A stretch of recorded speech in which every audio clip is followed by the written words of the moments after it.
నియోజకవర్గం కరప మండలం doctor BR Ambedkar Yojana సేవా సంఘం అధ్యక్షులు గుబ్బల రామకృష్ణ అధ్యక్షతన భారత రాజ్యాంగం దినోత్సవాన్ని పురస్కరించుకుని మాలల ఆత్మీయ సమ్మేళన కార్యక్రమాన్ని కరపలోని భాస్కర్ వెంచర్స్ నందు ఘనంగా నిర్వహించారు. ఈ కార్యక్రమానికి Pilli Rambabu, life line director K Bhanumathi, Paka Chandrarao, జాతీయ మాల మానడ అధ్యక్షులు పండు అశోక్ కుమార్, సాంబత్తుల వెంకట్రావు, మారెళ్ల వీరరాఘవరావు, Gollaprolu junior college principal Sadhanala Shanti Rajeshwari, మాతా సుబ్బుబాయ్, దోనం నీలకంఠం, పోతు శ్రీను ముఖ్య అతిథులుగా హాజరయ్యారు. అనంతరం వేదికపై డాక్టర్ అంబేద్కర్ చిత్రపటానికి పలువురు పూలమాల వేసి ఘనంగా నివాళులర్పించారు. ఈ సందర్భంగా గుబ్బల రామకృష్ణ మాట్లాడుతూ, ఈ రోజు ప్రతి ఒక్కరూ స్వేచ్ఛ స్వతంత్రాలను అనుభవిస్తున్నారంటే అది కేవలం డాక్టర్ అంబేద్కర్ రాసిన రాజ్యాంగం వల్లే సాధ్యమన్నారు.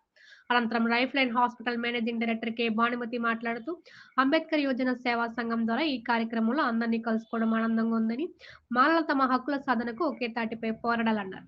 ఈ కార్యక్రమంలో కరప సర్పంచ్ సాదే ఆశాజ్యోతి లోహిదాసు, వేలంగి సర్పంచ్ సవేలే నీలిమ రాజేష్, నడకుదురు సర్పంచ్ డేగల్ లలిత కుమారి, గురజనాపల్లి ఎంపీటీసీ ఎండమూరి వీరవేణి, సిరిపురం ఎంపీటీసీ మద్దా ధనలక్ష్మి, విజయరాయుడుపాలెం ఉప సర్పంచ్ శ్రీమతి బోలా శారదాకృష్ణరాజు, కరప మండల అంబేద్కర్ యోజన సేవా సంఘం సభ్యులు, కరప మండలం వివిధ గ్రామాల నుండి వచ్చిన పెద్దలు, మహిళలు, యువకులు తదితరులు పాల్గొన్నారు.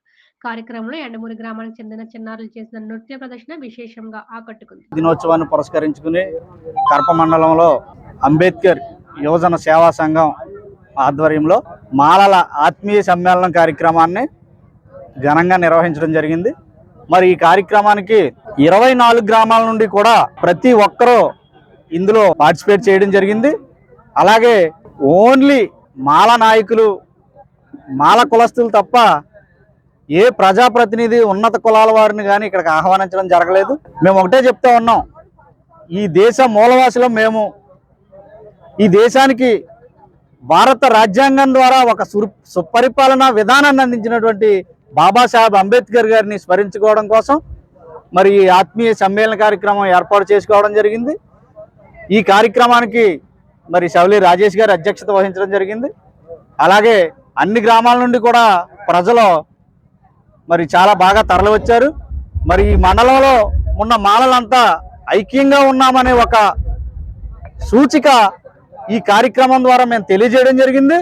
మేము ఒకటే చెప్తా ఉన్నాం, ఈ రాష్ట్రంలో కానీ దేశంలో కానీ జిల్లాలో కానీ మాలల జోలికి ఎవరైనా వస్తే ఖబర్దార్ అని చెప్పేసి మేము కలిసే ఉన్నామని చెప్పి ఈ సందర్భంగా నేను తెలియజేస్తా ఉన్నాను. ఇక్కడ ఎన్ని సంఘాలు ఉన్నప్పటికీ కూడా మాలోడికి అన్యాయం జరుగుతుంటే ఖచ్చితంగా రోడ్డు మీదకి వచ్చి పోరాటం చేయడానికి కరప మండల అంబేద్కర్ యువజన సేవా సంఘం తరపున మేము ఖచ్చితంగా ముందుంటామని చెప్పేసి ఈ సందర్భంగా తెలియజేస్తూ మరి ఈ కార్యక్రమాన్ని ఇంత ఘనంగా విజయం చేకూర్చినటువంటి నా మాల సోదరి సోదరులందరికీ ప్రత్యేకమైన జైభీములు తెలియజేసుకుంటా ఉన్నాను. ఈ జైభీం మరి 75 సంవత్సరాలు అవుతుంది. సువిశాల భారతదేశానికి భారత రాజ్యాంగాన్ని రచించినటువంటి బాబాసాహెబ్ అంబేద్కర్ స్ఫూర్తితో మరి ఈరోజు కరప గ్రామంలో కరప మండల అంబేద్కర్ యువజన సేవా సంఘం తరఫున భారత రాజ్యాంగ దినోత్సవాన్ని, అదేవిధంగా మాలల యొక్క ఆత్మీయ సమ్మేళనాన్ని ఈరోజు ఇక్కడ నిర్వహించడం జరిగింది. మరి రాజ్యాంగ స్ఫూర్తితో భవిష్యత్తు తరాల వారు మనకున్నటువంటి ఏకైక ఆస్తి ఏదన్నా ఉందంటే అది భారత రాజ్యాంగం. దీన్ని గుర్తెరిగి మరి దేశ అభ్యున్నతికి ఎంతో ముఖ్యమైనటువంటి భారత రాజ్యాంగాన్ని అందించినటువంటి మరి పూజ్యులు భారతరత్న బాబాసాహెబ్ అంబేద్కర్ వారికి నివాళులర్పించుకుంటూ ఈరోజు ఎంతో ముఖ్యమైన రోజు, భారత చరిత్రలోనే చాలా ముఖ్యమైన రోజు. ఎంతో కష్టపడి 7 సభ్యులు ఉన్నటువంటి భారత ముసాయిదా కమిటీలో, రాజ్యాంగ ముసాయిదా కమిటీలో మరి భారాన్ని అంతా కూడా మోసి రాజ్యాంగాన్ని ఈ దేశానికి అందించినటువంటి బాబాసాహెబ్ను స్మరించుకోవడం ఎంతో ఆనందదాయకం అని తెలియజేసుకుంటూ